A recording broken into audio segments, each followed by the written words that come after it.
Good morning, everyone. It's the 25th of March, 2025. It's Tuesday morning.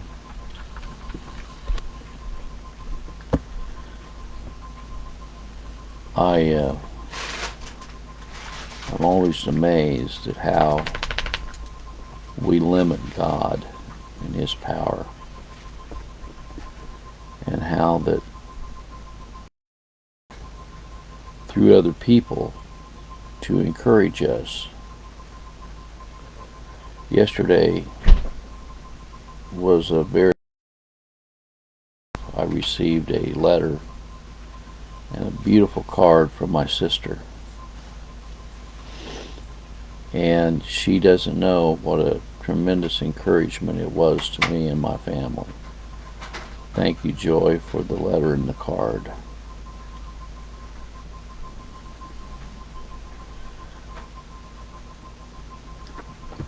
You know, when someone expresses love to another person and encouragement and understanding,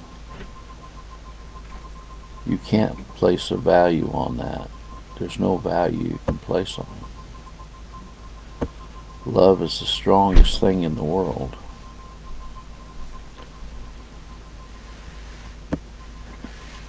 First John 4:18 says, "There's no fear in love, but perfect love casteth out fear, because fear hath torment.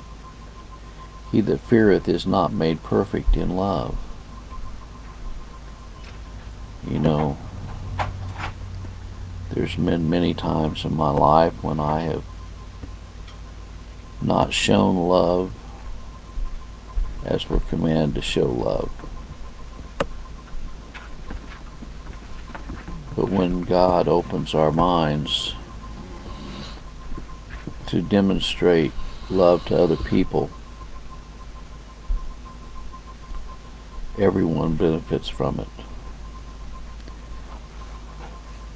1 Peter 1:22 says, "Seeing ye have purified your souls in obeying the truth through the Spirit, unto unfeigned love of the brethren, see that ye love one another with a pure heart fervently."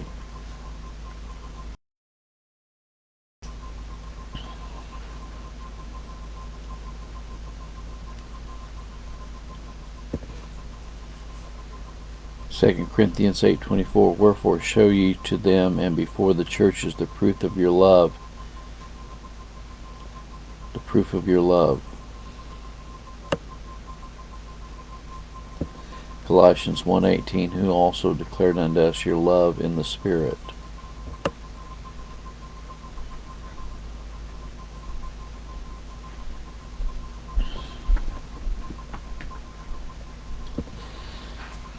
Luke 6:35, "Love ye your enemies, and do good and lend, hoping for nothing again, and your reward shall be great, and ye shall be the children of the highest, for he is kind unto the unthankful and to the evil." Ephesians 3:17, "That Christ may dwell in your hearts by faith, that ye being rooted and grounded in love." Colossians 1:4, "Since we heard of your faith in Christ Jesus and of the love which ye have to all the saints."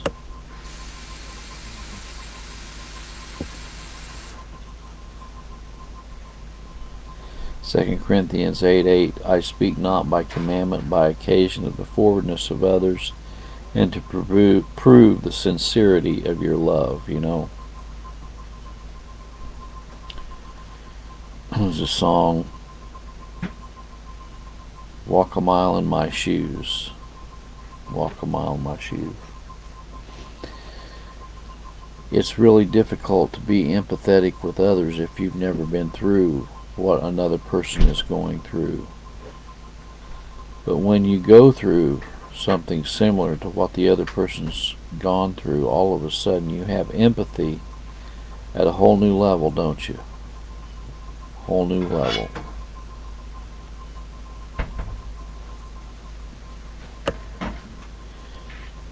First Thessalonians 4:9, "But as touching brotherly love, ye need not that I write unto you, for ye yourselves are taught of God to love one another."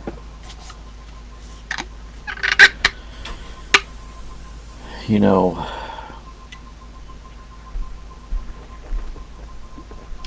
sometimes we may reach out to someone and try to show encouragement and love, and their response might not always be that great. But we've still done what we're supposed to do, right? Regardless of their response. Christ showed us love when we didn't deserve His love. That's called unconditional love.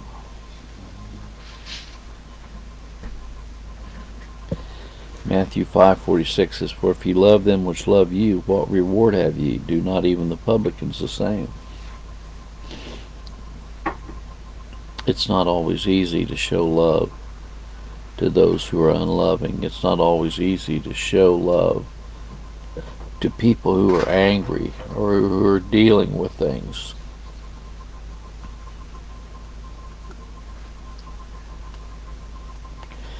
Luke 1 John 4:12, "If we love one another, God dwelleth in us, and His love is perfected in us." Luke 6:27, "I say unto you which hear, love your enemies, do good to them which hate you." Romans 13:10, "Love worketh no ill to his neighbor, therefore love is the fulfilling of the law."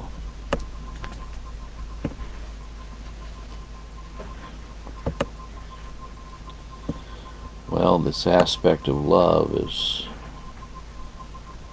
quite amazing. You know, we've talked about this before, but when someone demonstrates through their actions their love for you and I, there's no greater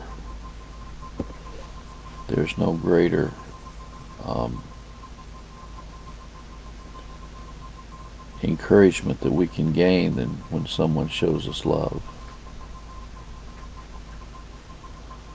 The term love is mentioned 281 times in the Bible.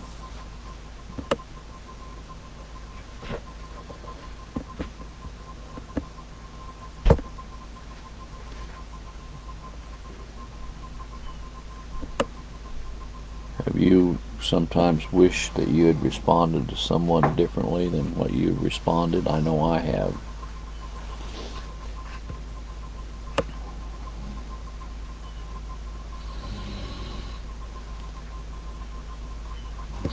First John 4:11, "Beloved, if God so loved us, we also ought to love one another."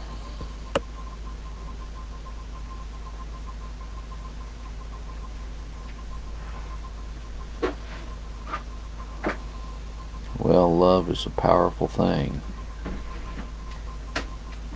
Love can bring about reconciliation. Love can bring about a change of our hearts to each other.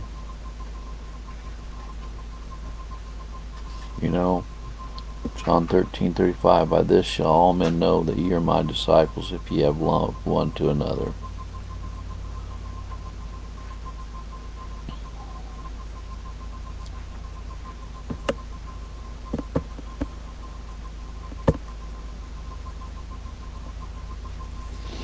It's much easier to find fault with people than to encourage people and show them love. Galatians 5:22 says, "The fruit of the Spirit is love, joy, peace, long-suffering, gentleness, goodness, faith."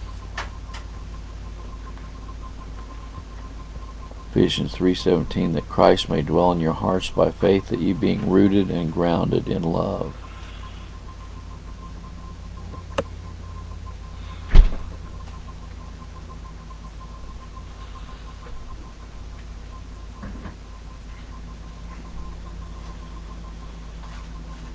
Well, I know that over the years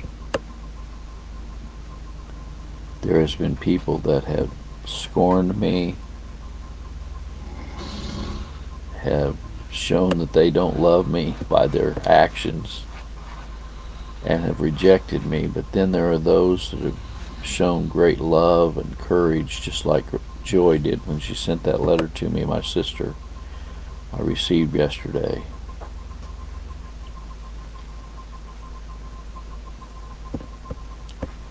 Well, you know, it causes us to be reminded how we're coming across to other people, you know. And 1 John 3:11, this is the message that you heard from the beginning, that we should love one another. If we're commanded to love our enemies, if we're commanded to do good to them that hate us, what should our response be to those who try to encourage and show love to us? John 15:13, greater love hath no man than this, that a man lay down his life for his friends. Romans 12:10, be kindly affectionate one to another with brotherly love, in honor preferring one another. Well, sometimes we need to be reminded that we should show love one to another. May the good Lord be with you today in a special way, and may we convey the love of Christ to those who we come in contact with. May the good Lord be with you today in a special way is my prayer. God bless.